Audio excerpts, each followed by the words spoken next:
Good day and great health. Welcome back to another edition of your Lifeline to Vitality. Today on the podcast, shift in perception. At all times, the brain is comparing what should be happening in the body to what is actually happening in the body. This requires constant communication between the brain and the body. This is mainly done through the sense known as interoception.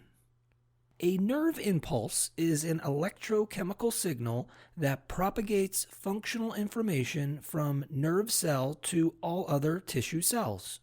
For the nerve cell to transmit information, the nerve cell must initiate what is called an action potential. An action potential can travel anywhere from 1 to 268 miles per hour. What is interesting is that the body actually communicates with itself faster than the fastest action potential. The speed at which the message is sent and the speed at which the message is received doesn't add up.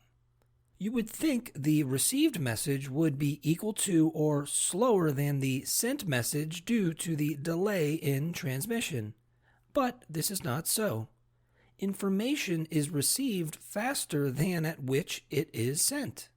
Quoting Dr. Rob Sinott, interneuronal communication is transmitted at a speed for which science has yet to find a conclusive explanation. At this point in time, interoception is more of a theoretical understanding because science has yet to quantify it. This highlights the wonderful complexity and mysteries of human beings we still don't understand. An understanding that can help frame this conceptual mystery is what we call in chiropractic the mental impulse. A mental impulse should not be confused with a nerve impulse. A mental impulse, to a degree, is a step above a nerve impulse. It is the point at which thought manifests.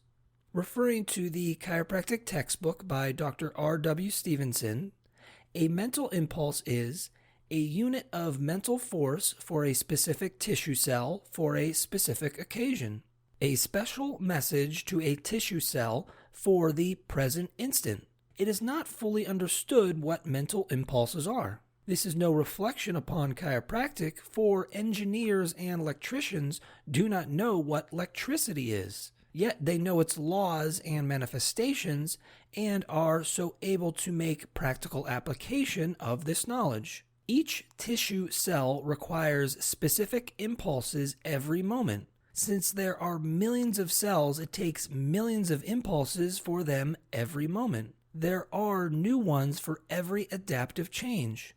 These impulses are only good for the moment for which they are created. If there is one major uncharted territory left of human physiology, it is the human mind. It is staggering to think about what we don't know about the organ we use to think. We only have glimpses, if that, of its processing power. So much is above and below the surface. This is because not all thoughts are conscious. By thoughts, I don't mean ideas or opinions. Thoughts in this context relate more to an awareness or perception. The majority of thoughts, over 95%, are considered subconscious. Even though the name subconscious implies a downgrade from consciousness, the subconscious is definitely not below consciousness in value. Some people, including myself, consider the subconscious a part of a non-conscious realm. I think I'm pretty smart, but I'm not smart enough to know the constant knowledge and status of over 37 trillion tissue cells of the body at every single moment. That is surely beyond my conscious understanding. And if something is beyond my conscious understanding, it should be considered more of a superconscious than a subconscious.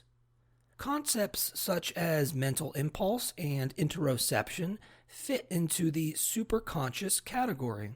No matter the level of perception, nerves are the primary organ utilized to relay perceptive messages between the brain and the body. The upper cervical spine houses and protects the brain stem. It is the main interlocker between the brain and body. At this level of the spine, you will find the greatest concentration of nerve tracts. Nerve tracts are conduction pathways that relay information. A vertebral subluxation can obstruct nerve tracts, altering how they function. This creates a brain-body disconnect in our ability to perceive. Adjusting a vertebral subluxation corrects this obstruction. This allows for a better brain-body connection.